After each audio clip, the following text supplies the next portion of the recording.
الحمدللہ رب العالمین والعاقبۃ للمتقین والصلاۃ والسلام علی سید الانبیاء والمرسلین اما بعد فاعوذ باللہ من الشیطان الرجیم بسم اللہ الرحمن الرحیم۔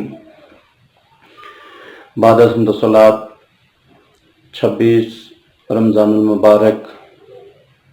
آج ہم فطرانہ کے حوالہ سے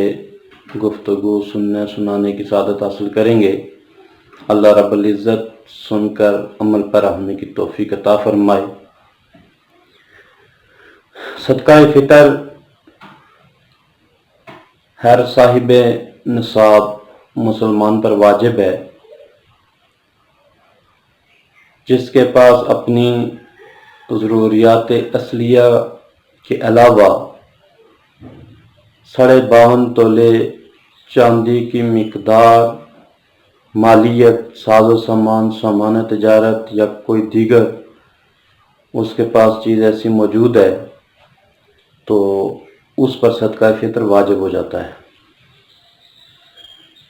زکوٰۃ سے اس کے مسائل تھوڑے مختلف ہیں۔ زکوٰۃ کے لیے نصاب پر سال کا گزرنا لازمی ہوتا ہے،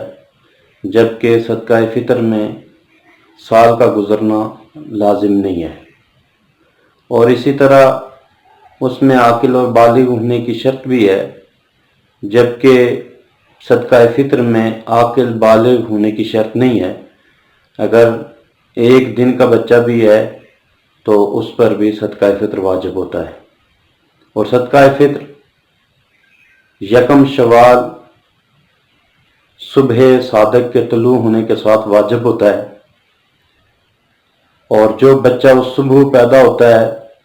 اس پر بھی صدقہ فطر واجب ہوگا۔ جتنے بھی گھر کے اندر افراد موجود ہیں، جو خود صاحب حیثیت ہیں، ان پر اپنی ذات کا، اور اگر ایک گھر کا فرد ہے اس کے زیر کفالت باقی لوگ ہیں تو اس پر باقی سارے احباب کا صدقہ فطر دینا ضروری ہے۔ صدقہ فطر کے لیے اللہ کے نبی حضرت محمد مصطفیٰ صلی اللہ علیہ وآلہ وسلم نے فرمایا کہ صدقہ فطر اس لیے مقرر کیا گیا کہ روزہ رکھ کر بعض اوقات لغو اور بیہودہ کلام سے روزے کی طہارت ختم ہو جاتی ہے۔ صدقہ فطر سے روزے کو پاک کیا جاتا ہے، اور وہ جو کوتاہی انسان سے ہوتی ہے، خطا ہوتی ہے، اس کو دور کرنے کی کوشش کی جاتی ہے۔ اسی طرح صدقہ فطر کا ایک مقصد یہ بھی ہے کہ جب ہم رمضان المبارک کے بعد عید کی خوشیاں منا رہے ہوتے ہیں تو بہت سارے لوگ ہمارے معاشرے کے اندر، ہمارے خاندان میں، ہمارے پڑوس پر ایسے ہوتے ہیں کہ جن کے پاس اتنی گنجائش موجود نہیں ہوتی کہ وہ عید کی خوشیوں میں شریک ہو سکیں، خوشیاں منا سکیں۔ تو اس میں حکمت یہ بھی ہے کہ ہم اپنے مال میں سے ان لوگوں کی بھی مدد کریں تاکہ عید کے موقع پر ان کے بچے بھی خوشی منا سکیں، وہ بھی خوشی منا سکیں، اور کسی کو اپنی غربت کا احساس نہ ہو، یا اپنی غربت اور محرومی کی وجہ سے کوئی عید کی خوشیوں سے محروم نہ ہو سکے۔ یہ بھی ایک حکمت ہے صدقہ فطر کی۔ تو نبی کریم علیہ السلام، ابو داؤد و نسائی کی ایک روایت ہے، حضرت عبداللہ بن عباس رضی اللہ تعالیٰ عنہ، آپ فرماتے ہیں کہ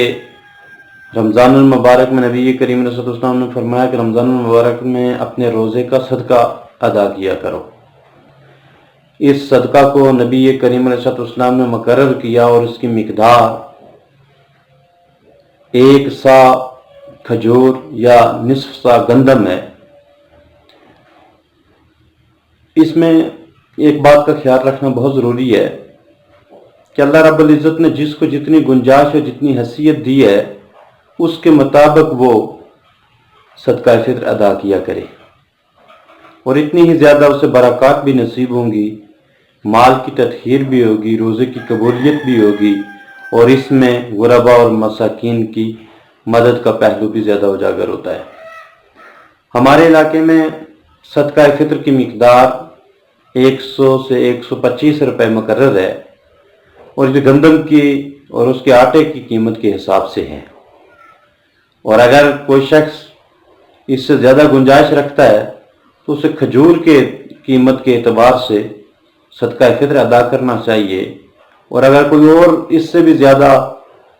گنجائش رکھتا ہے تو اسے کشمش کے جو مقدار ہے اس کی مالیت کے اعتبار سے صدقہ فطر ادا کرنا چاہیے۔ یعنی جتنا اللہ نے جسے دیا ہے وہ اسی کے مطابق، اپنی حیثیت کے مطابق اللہ کے راستے میں خرچ کرے تو اللہ رب العزت اتنی ہی زیادہ برکات اسے عطا فرمائے گا۔ تو اللہ رب العزت ہمیں ہمارے روزوں کو بھی اپنی بارگاہ میں قبول فرمائے، صدقہ فطر بر وقت دینے کی، اور اس میں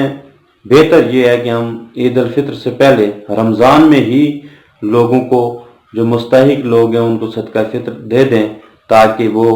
اپنی ضروریات پوری کر سکیں اور عید کی خوشیوں میں ہمارے ساتھ شریک ہو سکیں۔ اللہ رب العزت ہمیں ہمارے روزوں کو قبول فرمائے اور غرباء اور مساکین کی مدد کرنے کی توفیق عطا فرمائے۔ وما علیہ الا البلاغ المبین۔